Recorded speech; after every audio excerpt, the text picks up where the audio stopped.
చోళరాజులు పరిపాలించే తిరునైపేర్ అనే గ్రామం కావేరీ నది పరివాహక ప్రాంతంలో ఉంది. అది ఎంతో ప్రసిద్ధి చెందిన గ్రామం.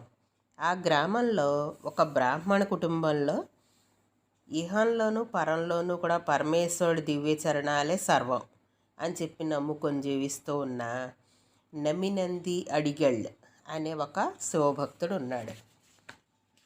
ఆయన శివుడి యొక్క విభూదే సత్యం అని చెప్పి ఆయన గ్రహించి పవిత్రమైన విభూదే సత్యం అని గ్రహించి ఆయన రాత్రింపవళ్ళు కూడా పరమేశ్వరుని భక్తి పరవశంతో సంతోషంగా పూజించుకుంటూ అలా కాలం గడుపుతూ ఉండేవారు.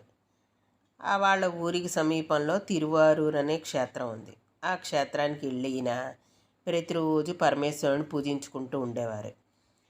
తిరువారూర్ క్షేత్రంలో అచలేశ్వరుడి ఆలయంలో ప్రతిరోజు అనేక కైంకర్యాలు చేస్తూ ఉండేవారు. ఆయన చేసి నమస్కరించుకొని అక్కడే ఉన్న దీపాలను వెలిగిస్తూ ఉండేవారు. ఈయనకు ఆ దీపాలు వెలిగించడం అంటే ఇష్టం అన్నమాట. ఒకరోజు ఆయన అనేక దీపాలు వెలిగించాలి ఈవేళ అనుకుని మనసులో అనుకుని దానికి సంసిద్ధుడయ్యి ఈవేళ చాలా దీపాలు వెలిగించాలి గుళ్ళో అనుకుని ఆనందంగా గుడికి వెళ్ళారు. వెళ్ళిన తర్వాత తన స్వగ్రామానికి వెళ్ళి నెయ్యిని తీసుకురావాలంటే ఆలస్యం అయిపోతుందని భావించి అక్కడ కొండెక్కిపోతున్న దీపాలకి నెయ్యిని సమకూర్చడం కోసం ఆయన ఏం చేశారు, అక్కడ దగ్గరలో ఉన్న ఓ ఇంటికి వెళ్ళి అడిగారు, అమ్మ కాస్తంత ఆవు నెయ్యి ఉంటాయి, దీపాలు కొండెక్కుతున్నాయి, వాటిల్లో వేస్తాను అని అడిగారు. అడిగితే ఆ ఇల్లేమో ఒక జైన మతానికి చెందిన వాళ్ళ ఇల్లు అది. దాంతో వాళ్ళు ఏం చేశారు, చేతిలోనే అగ్నిని ప్రజ్వలింపచేసే పరమేశ్వరుడికి దీపాలు ఎందుకు, నెయ్యి లేదు, దీపాలను వెలిగించాలనుకుంటే నీళ్లతోటి వెలిగించు అని ఈ నమినంది అడిగళ్ళని వాళ్ళు హేళన చేసేసరికి ఆ మాటలను విన్న ఈ నమినంది అడిగళ్ళు చాలా బాధపడి అచలేశ్వరుడు ఆలయంలోకి వచ్చి సాష్టాంగ నమస్కారం చేసి పరమేశ్వరుడికి, అయ్యో స్వామి, మీ దేవాలయంలో దీపాలు వెలిగిద్దాం కొండెక్కిపోతున్నాయని చెప్పి నెయ్యి అడిగితే వాళ్ళు ఇలా చెప్పారు, నెయ్యి ఇవ్వలేదు, నా గ్రామానికి వెళ్ళి తీసుకొద్దామంటే దూరం, అందుకని ఇప్పుడు నేను ఏం చెయ్యను స్వామి అని చెప్పి బాధపడుతుంటే ఒక అశరీరవాణి వినిపించింది. ఏముంది అది, నువ్వు చింతించకు, నిరభ్యంతరంగా దీపకైంకర్యం చేయడానికి నువ్వు పక్కనే ఉన్న కోనేరు ఉంది కదా, ఆ కోనేరులో ఉన్న పవిత్రమైన జలాన్ని తీసుకొచ్చి దీపాలను వెలిగించు అని చెప్పి ఆ పరమేశ్వరుడు అశరీరవాణి కింద పలికేసరికి అంతే ఆ మాటలను విని ఈయన ఏం చేశాడు, ఉప్పొంగిపోతున్న సంతోషంతో గబగబా కోనేరు దగ్గరికి వెళ్ళాడు. వెళ్ళి కోనేరులో ఉన్న స్వచ్ఛమైన జలాన్ని తీసుకొచ్చి పంచాక్షరిని పఠిస్తూ ఓం నమ శివాయ అనుకుంటూ ఆ నీటిని తీసుకొచ్చి అచలేశ్వరుడు కొలువై ఉన్న ఈ ఆలయంలో భక్తులందరూ చూస్తున్నారు ఆశ్చర్యంగా. చూస్తుండగానే ఈయన ఒత్తులతో ఉన్న ప్రమిదల్లో ఆ నీటిని పోశారు. ఈ నీటితో నిండిన ప్రమిదల్లో ఓ దాన్ని వెలిగించారు. ముందు వెలిగించేసరికి ఆ దీపం దేదీప్యమానంగా వెలిగిపోతోంది. దాంతో ఆయనకి ఇంకా ఆనందం ఇంకా అసలు పట్టలేకపోతున్నారు. అలాగే మిగిలిన దీపాలన్నీ వెలిగించేశారు. అవి నేతి దీపాల కంటే కూడా జాజ్వలంగా వెలిగిపోతున్నాయి ఈ నీటి దీపాలు. ఈ అద్భుతాన్ని చూసి ఆయన్ని హేళన చేసిన జైనులతో సహా అక్కడ ఉన్న వాళ్ళందరూ కూడా ఆశ్చర్యపోయారు. నమినంది అడిగళ్ళు రెట్టించిన ఉత్సాహంతో తెల్లవార్లు దీపాలు వెలిగేలాగా వాటిని నీటితో అలా నింపుతూనే ఉన్నారు. అలాగా ప్రతిరోజు నియమం తప్పకుండా ఈ నమినంది అడిగలు ఎంతో భక్తి శ్రద్ధలతోటి తన స్వగ్రామంలోనో లేకపోతే తిరువారూరు ఆలయంలోనో ఎక్కడో అక్కడ శివ కైంకర్యాలు ఆచరిస్తూ ఉండేవారు. చాలా రోజులు ఇలాగే కైంకర్యం చేస్తూ ఉంటే నమినంది అడిగళ్ళు పూజించే తిరువారూరులోని అచలేశ్వరుని ఆలయం మహిమోపేతమైన దేవాలయంగా అది విరాజిల్లింది. తిరువారూరు త్యాగేసిన పాల్గొనోత్సవంలో పాల్గొనడానికి అనేక కులాలకు సంబంధించిన వాళ్ళు వచ్చారు. నమినంది అడిగలు వాళ్ళందరితోటి కలిసి త్యాగేశుడిని దర్శించుకుని తన ఇంటికి వెళ్ళారు. త్యాగేశుడు అంటే ఈశ్వరుడి పేరు అన్నమాట. తిరువారూరులో ఉన్న ఈశ్వరుడి పేరు.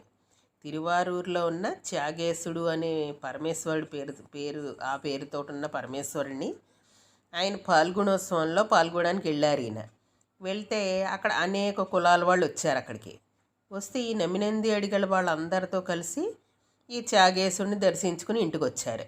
వచ్చి నమ్మినంది చేసే నిత్య పూజకి భార్య అన్నీ సిద్ధం చేసి భర్తను పిలిచింది.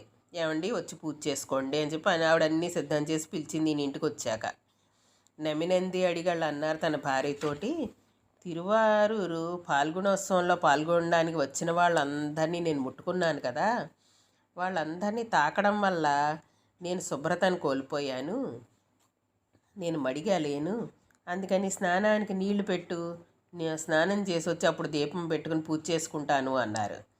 ఈ పాల్గొనోత్సవంలో పాల్గొన్నారు కదా, దాంతో ఆయన అలసిపోయి ఒక నిమిషం అలాగా పడుకున్నారు. పడుకునేసరికి నిద్దట్లోకి వెళ్ళిపోయారు.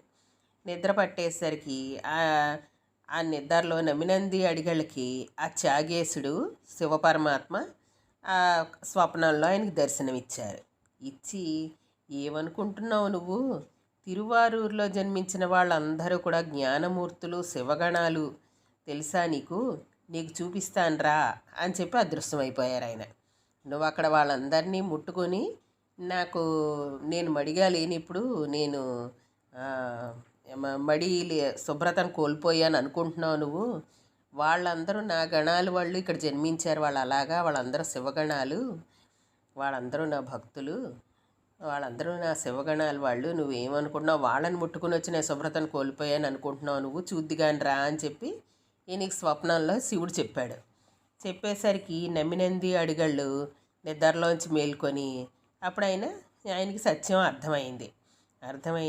తన పూజా కార్యక్రమాలన్నీ పూర్తి చేసుకొని అప్పుడు భార్యకి ఈ స్వప్నంలో శివుడు చెప్పిన వృత్తాంతాన్ని అంతా చెప్పారు. తెల్లవారుజామునే తన స్వగ్రామం నుంచి తిరువారూరు క్షేత్రానికి వెళ్ళి చూశారు ఆయన. తిరువారూరులో జన్మించి ఉన్న వాళ్ళందరూ కూడా ఆయనకి పరమేశ్వరుని రూపాలుగా నమ్మినందుకు దర్శనం ఇచ్చారు. అక్కడ చూసాక అందరూ పరమేశ్వరులాగే కనిపిస్తున్నారు ఈయనకి. నమ్మినంది అప్పుడు 2 చేతులు జోడించి భక్తి ప్రపత్తులతో నేల మీద సాష్టాంగపడి నమస్కరించి ఆనందంతో ఉప్పొంగిపోయారు. వెంటనే పరమేశ్వరునితోటి, ఈ దాసుడు చేసిన దోషాన్ని క్షమించి నన్ను అనుగ్రహించండి అని ప్రార్థించారు. నేను తప్పు చేశాను స్వామి, నన్ను క్షమించండి, వాళ్ళందరినీ ముట్టుకొని నేను శుభ్రతను కోల్పోయాను అనుకున్నాను, కానీ వాళ్ళందరూ కూడా శివగణాల కింద ఇప్పుడు నాకు కనిపిస్తున్నారు, అందరూ మీలాగే కనిపిస్తున్నారు, నాకు అందరూ పరమేశ్వరులాగే కనిపిస్తున్నారు నా కళ్ళకి, అందుకని నన్ను క్షమించి నన్ను అనుగ్రహించండి అని చెప్పి ప్రార్థించాడు శివపరమాత్మని. తన స్వగ్రామాన్ని వదిలి తిరువారూరులో నివాసం ఏర్పరచుకొని అనేక సేవలను చేస్తూ జీవనాన్ని కొనసాగిస్తూ ఆ త్యాగేసిన పాదాల చెంత జ్యోతిలో లీనమైపోయారు ఈ నాయనారు. ఇది ఈరోజు కథ. ఓం శ్రీమాత్రే నమః.